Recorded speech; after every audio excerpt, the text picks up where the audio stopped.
Passamos agora à comunicação do nosso segundo orador, o Padre João Lourenço. Franciscano, professor catedrático, emérito da Faculdade de Teologia e doutor em Teologia Bíblica pela Faculdade de Ciências Bíblicas e Arqueologia da Pontifícia Universidade Antoniana de Jerusalém. Leciona, desde 1985, na Universidade Católica Portuguesa, várias disciplinas curriculares do curso de Teologia. É autor de diversas obras e artigos científicos na área dos estudos bíblicos, dos quais destacamos O Mundo Judaico em que Jesus Viveu, Guia Bíblico e Cultural da Terra Santa, O Tempo de Jesus e, mais recentemente, A Páscoa do Discípulo Amado. Foi diretor da Faculdade e presidente do Conselho Científico da Faculdade de Teologia e também vice-reitor da Universidade Católica Portuguesa. Esteve 7 anos em Macau, onde desempenhou as funções de presidente da Comissão Instaladora e reitor do Instituto Interuniversitário de Macau. Hoje traz-nos uma comunicação intitulada Ecologia, um olhar integral com regresso às fontes. Passamos agora a palavra ao Padre João Lourenço.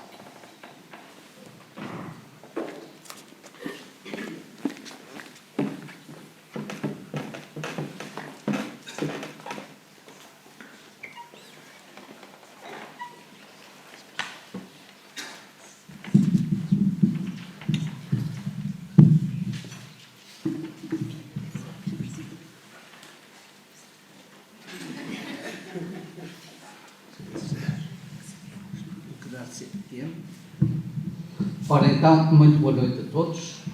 Agradeço aqui aos nossos moderadores da sessão as suas palavras amigas. Saúdo a todos e a cada um, a começar pelo Sr. Diretor do Externato da Luz, os professores que estão envolvidos neste projeto, minhas caríssimas amigas, meus caríssimos amigos, a todos, um obrigado por estarmos aqui para escutar, no fundo, este programa que já foi referido, importante e, para além da importância, eu diria, está a emergência. A questão da ecologia é um problema importante, mas é também um problema de grande emergência. O título, Regresso às Fontes, tomei-o a partir de uma perspectiva que se situa um bocadinho no âmbito daquilo que tem sido a minha preocupação. Na ecologia, como em muitas outras coisas, nós, no geral, olhamos para o términos, para o fim. E esquecemos aquilo que é fundamental, que é o princípio, a fonte. É importante saber para onde vamos. Não tenho dúvidas nenhumas. Mas não deixa de ser tão importante e provavelmente até mais saber de onde vimos. Porque é só sabendo de onde vimos que podemos definir o caminho para onde vamos. E esta é um bocadinho a questão das fontes. Nós sabemos que todos sabemos que estamos aqui, até estes nossos jovens, que a ecologia é hoje um tema central da modernidade. Não abrimos, eu ia dizer não abrimos a boca, mas já podemos abrir. Não abrimos um jornal, não abrimos umas notícias, não consultamos um bom órgão de informação em que o tema da ecologia não esteja aí. E, portanto, ele é já uma questão, ou esta temática é já uma questão integrante dos nossos cotidianos. E as questões da ecologia dizem essencialmente respeito a um tema, a doutora Laurinda já que o assinou, mas que hoje também faz parte um pouco do nosso vocabulário cotidiano, que é o tema da casa comum. Creio que o orador que vem depois de mim, o Dr. Miguel Serra, irá falar um pouco mais disto. E, portanto, é um tema que tem a ver com o nosso presente e também o nosso futuro. Podemos mesmo dizer que não é possível, nas múltiplas facetas que venha a assumir qualquer mundividência que possamos construir, ou que possamos aceitar construídas por outro, porque é muito comum as pessoas aceitarem as mundividências que os outros constroem, assumi-las suas, fazê-las suas e nem às vezes sequer questioná-las, se elas correspondem ou não àquilo que é a sua própria mundividência, a construção dos seus valores. E portanto, é importante que nestas mundividências não devemos ignorar ou passar à margem daquilo que designamos exatamente como ecologia, ou seja, por um sistema integrado de vida que comporta um amplo universo de interações que tem a ver com a vivência normal. A casa comum é, no fundo, a causa comum. Nós não podemos construir uma casa comum onde queremos habitar se não tomarmos como ponto de partida uma causa comum. E essa causa comum não é apenas, como quase sempre o sentimos, não é apenas uma questão de tecnologia, nem apenas uma questão científica, embora isso também seja importante. O grande contributo que a questão da ecologia nos veio trazer está no facto de recolocar de novo o homem no centro do universo. E este recolocar de novo o homem no centro do universo é uma questão importante. Porque hoje em dia, como sabeis, a maioria das ideologias tratam o homem como um simples objeto. O Papa Francisco tem no capítulo 2, que eu fui aí respigar alguns pensamentos, uma ideia importante. O homem não vale pelo preço que se lhe atribui, nem pela funcionalidade que se lhe confia. Reparai isto na realidade concreta do nosso tempo. O homem não vale pelo preço, pelo leilão a que estamos muitas vezes sujeitos, nem pela tarefa que lhe é atribuída. Portanto, recolocar o homem no centro do universo, numa construção harmoniosa entre todos os seres, situando cada um numa ordem de comunhão e de inter-relação. Numa ordem de comunhão e de inter-relação. E esta comunhão e esta inter-relação assume naturalmente parâmetros diferentes, complementares, mas não diz apenas respeito aos interpares, ou seja, às pessoas humanas. Também tem a ver com todos os demais entes e seres da criação.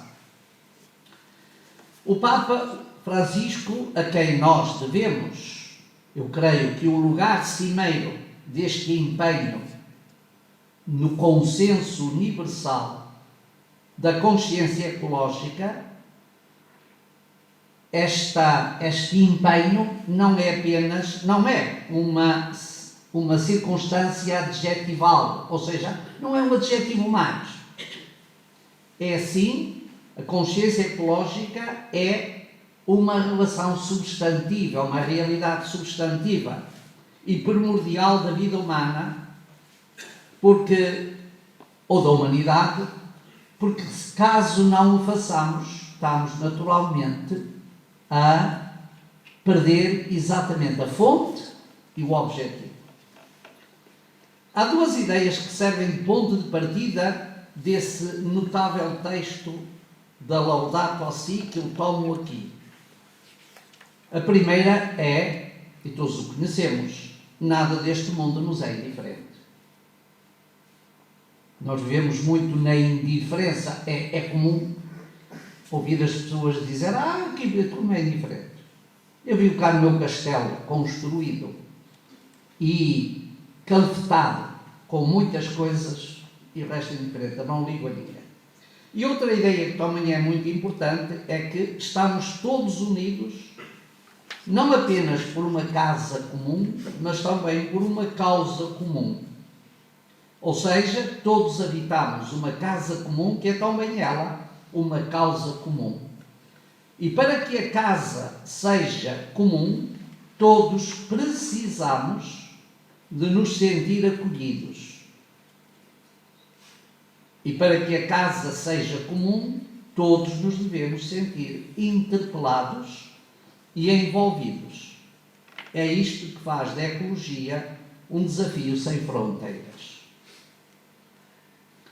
Esta causa comum é hoje aceita e trabalhada exatamente nesta perspectiva de envolver todos, respeitando cada um e valorizando a singularidade, para que cada um possa contribuir nesta construção.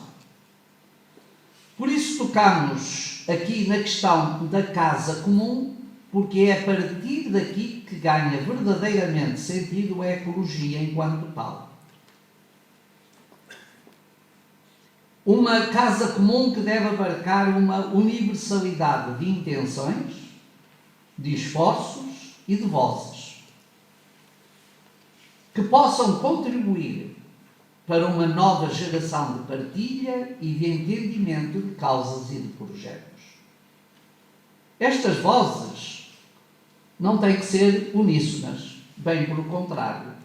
Creio que é importante que as próprias vozes possam muitas vezes ser dissonantes, para que a casa seja um espaço de acolhimento de todos e não seja apenas um oikos fechado, uma casa fechada às inquietações dos outros.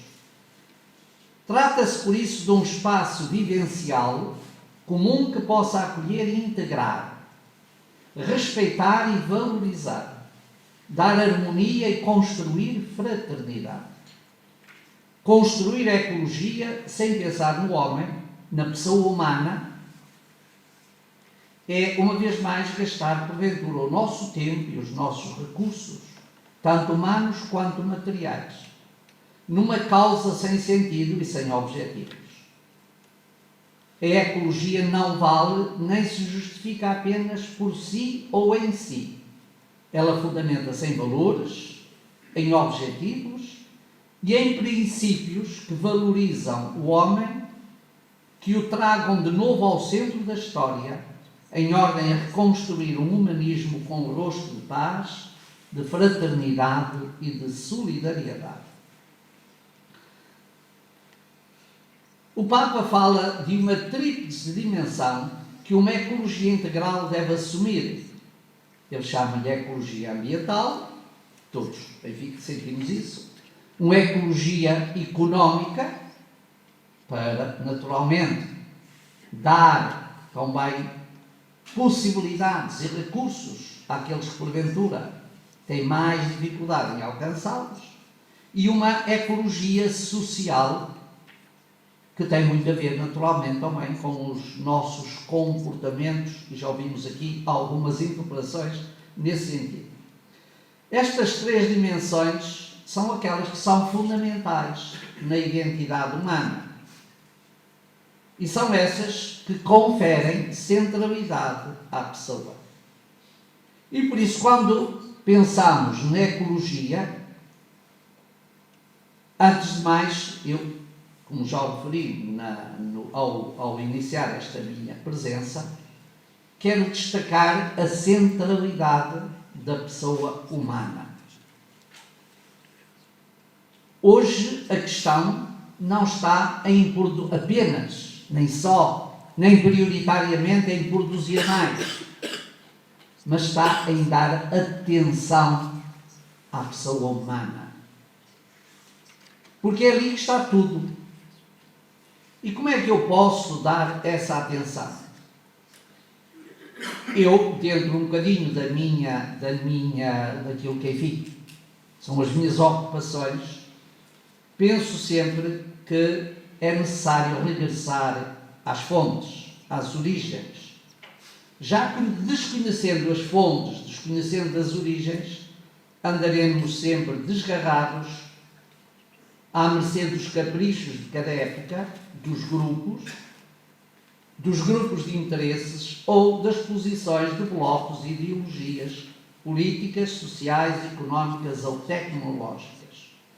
Ora, nenhuma destas áreas nos oferece uma perspectiva integral, já que essa integralidade só pode ser vislumbrada a partir do ponto de partida, do ponto fundador, da Carta Magna dos Objetivos que emprestam sentido ao momento que vivemos.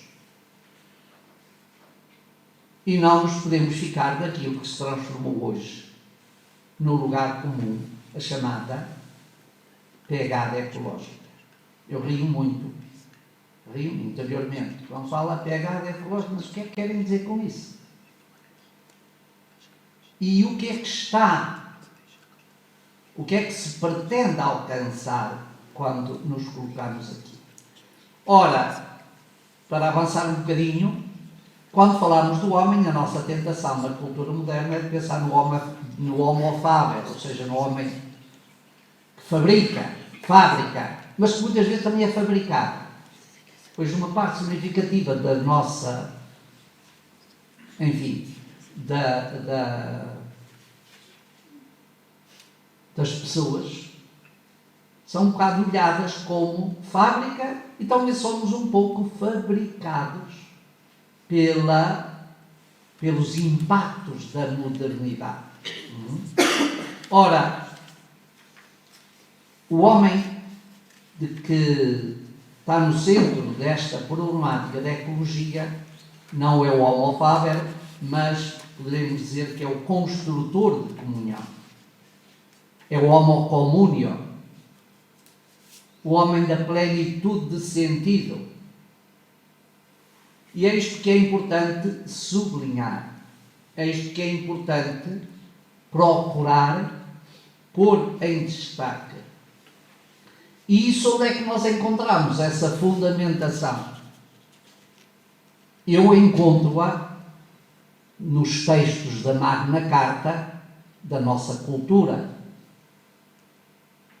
do nosso texto de referência, que é a Sagrada Escritura, particularmente nas perspectivas teológicas da criação, que lá está, tem o homem como centro. Eu diria que tem três atores, que é o Criador, o homem, centro desse sistema harmonioso, e a própria realidade envolvente. E isto nós vemos, por exemplo, encontramos presente em textos que são marcantes do nosso pensamento.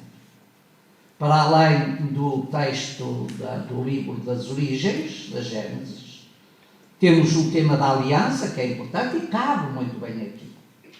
Nós precisamos de reconstruir esta dimensão de que a humanidade tem de caminhar e procurar construir uma aliança. E quando essa aliança não existe, temos os fenómenos que hoje assistimos.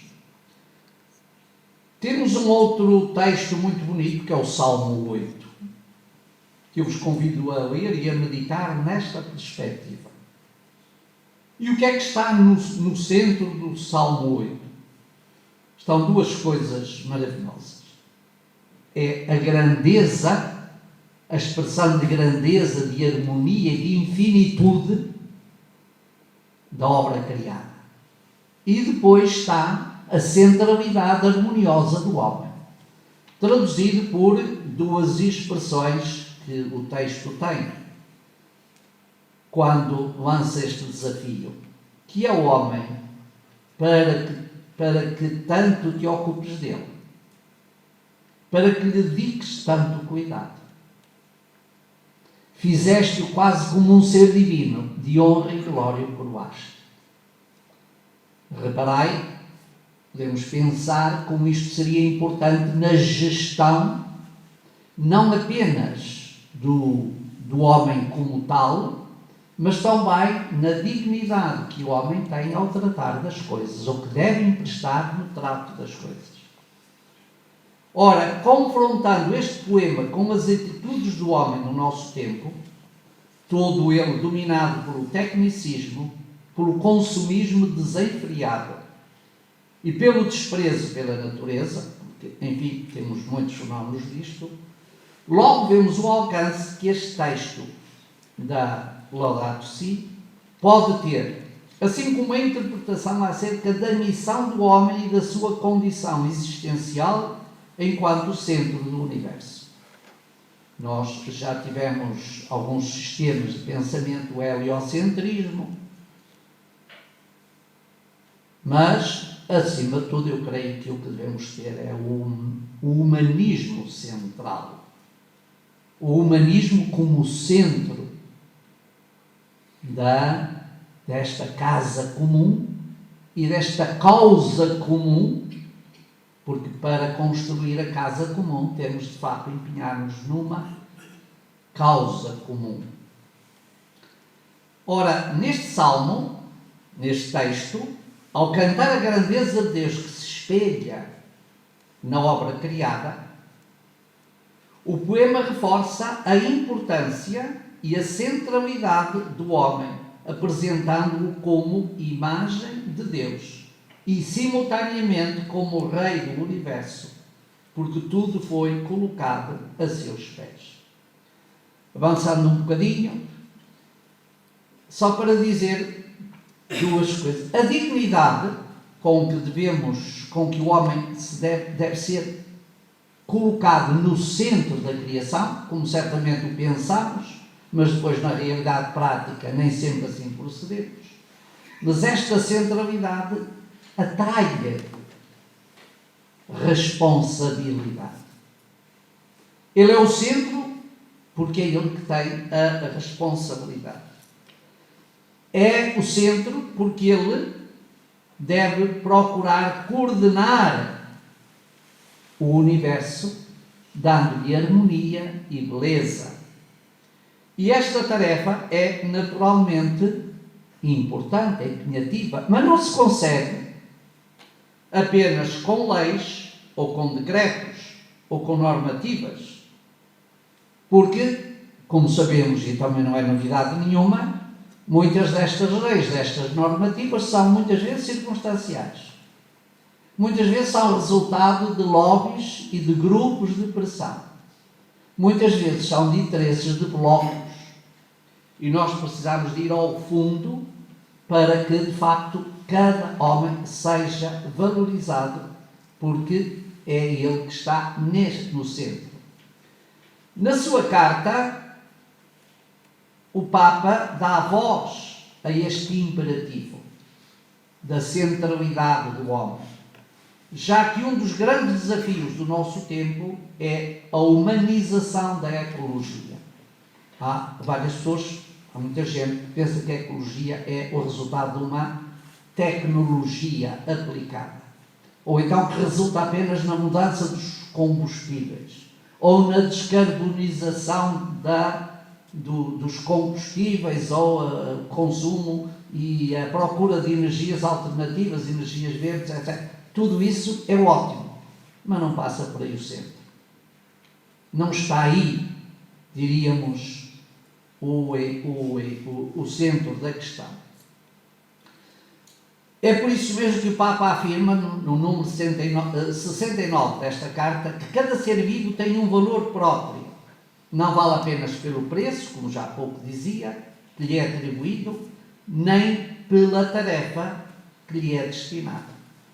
Todos os seres vivos valem por si mesmos e valem também pela sua inter-relação com todos os demais, gerando assim uma harmonia de que o homem se assume como centro e como gestor.